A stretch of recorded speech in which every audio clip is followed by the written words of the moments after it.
In the scope. This is in the scope. It's our week 2 stashes who will be week 3's biggest waiver wire targets. They're currently under 25% owned in ESPN platforms. So we're not going to be talking about the mainstream guys in this portion of the show. We're not going to be talking about the Quentin Johnstons, the Dylan Sampsons, the Harold Fannin Juniors even. We got a little bit more sneakier of players who you can go out and acquire. And Steve, I'll hand it over to you first. A guy right up there in your backyard who made some noise once again in week number 1. Yeah, it's getting hard to ignore at this point. It's Kayshon Boutte. He is owned in 0.6% of leagues. This is a guy who had a first round grade before he went back to college, got hurt, fell, wasn't productive for a long time, then all of a sudden started getting real productive, and then led the Patriots once again this past week.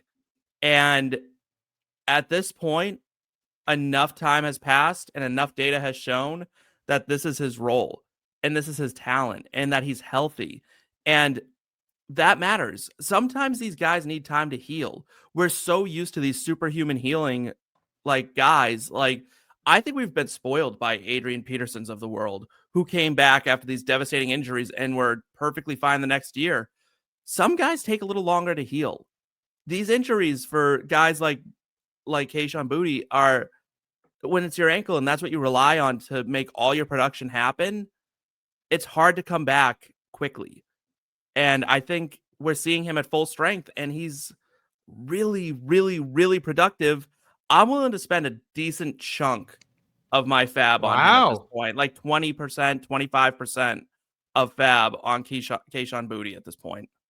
It's really interesting with someone like Boutte, Boggs. I mean, because I think he even said it, this is someone who could have been a first round pick. You know, people in Devy circles really loved him a few years ago and then did have some injuries late in his career at LSU that really pushed him down draft boards. It seems like he is kind of into that flanker role, and then he will be manning the Z most of the year. Mac Hollins was really kind of splitting with Stephon Diggs there at the primary X position. You know, Pop Douglas is in the slot there.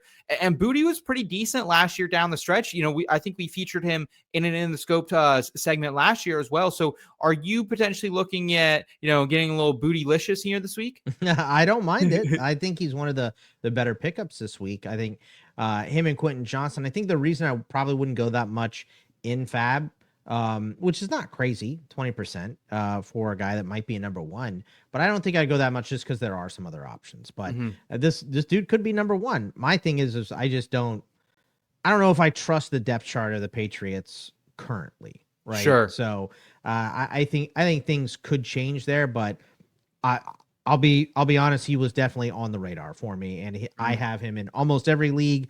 My waivers are going to process tonight. I have him as a pickup everywhere. So, Boggs, who do you have in the scope here for week number 2, my friend?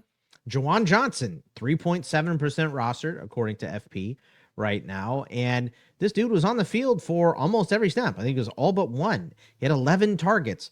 What team is going to be losing more games late in the game than the Saints this year? The Saints are miserable. They're starting Spencer Rattler. You know how bad that is? That is ridiculous. I thought they drafted the old quarterback to be able to start him immediately, and then they didn't even start him. So what was the point? So I think they're going to be losing a lot of games. Spencer Rattler threw 45 times. And that game against the Cardinals defense is better. I don't know if I would call them good. They played well against the Saints. They get the Niners this week. I think it's going to be a lot of passing, a lot of playing from behind for the Saints. In defense of Spencer Rattler, his pass to Juwan Johnson in the end zone was pretty electric. That was on the money, and Juwan dropped it, but that was his 11th target of the game. Mm-hmm. Right. No, what I'm saying is I've always said Spencer Rattler is better than people think he is. I liked him coming out of South Carolina. I'm not going to sit here and listen to someone defend Spencer Rattler. I can't. I always thought he kind of got pushed down unfairly. I don't think he's elite, who I didn't think was that great in college anyway. So he was better than Spencer Rattler. Yeah, he won a Heisman. I thought that was a real weak Heisman, though. Like, that felt like a weak Heisman. All right, we can compare Heismans another day here. The point is that Juwan Johnson does look like a target. He looks like someone who's Probably going to be, I mean, Chris Olave had 13 targets in this offense. You might have lost Kittle. Bauer's banged up, right? Ingram's banged up. There's a lot of tight ends that are hurt. I think you're muted, Steve. Yeah. The issue is, I think that you have to pay up a little bit for Juwan if you probably want him this week. I think he will probably go in the, starting pot. I would say you're probably pushing in 5 to 7% of fab, which I don't know if you'd have to do that necessarily on Boutte, but potentially. But I like the call nonetheless, Boggs, and someone that I think you're going to have to use probably absolutely zero fab on, just because it wasn't a ton of production, but the trends here in the usage, folks. And it's my guy, Elic Ayomanor for the Tennessee Titans. I thought this was a guy coming out of college, was a very physical wide receiver for the Stanford Cardinal, did a lot of good in an offense that did not have a lot of good. Yeah, not a lot of good there for Elic at all. So he was the one guy who kind of really stood apart. His claim to fame a couple of years ago, he took Travis Hunter for 3 touchdowns. What I liked about what I saw in that game, and Boggs, I know you and I kind of debated this a little bit down the stretch in our FP show on Sunday night, that I think Cam Ward played better than like what we saw, just because there was a ton of drops down, in that late in that game. And, we saw Cam Ward's dad getting pretty peeved off and getting ready to take off from the stadium. He wasn't a happy camper, but Elic Ayomanor, 79% of snaps, firmly in that wide receiver 2 role in this offense over Tyler Lockett, 58% of snaps for the veteran coming out of Seattle here. 25% target share, though.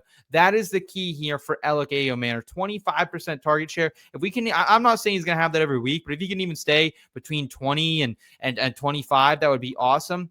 And I think you can, honestly make a pretty good difference this week. I'm probably going to potentially find a way to get invested with him in the prop market. Jaden Higgins and Xavier Hutchinson, they combined for 4 receptions, 62 yards on 5 targets in this flanker role last week against the same defense that no Kirk there either.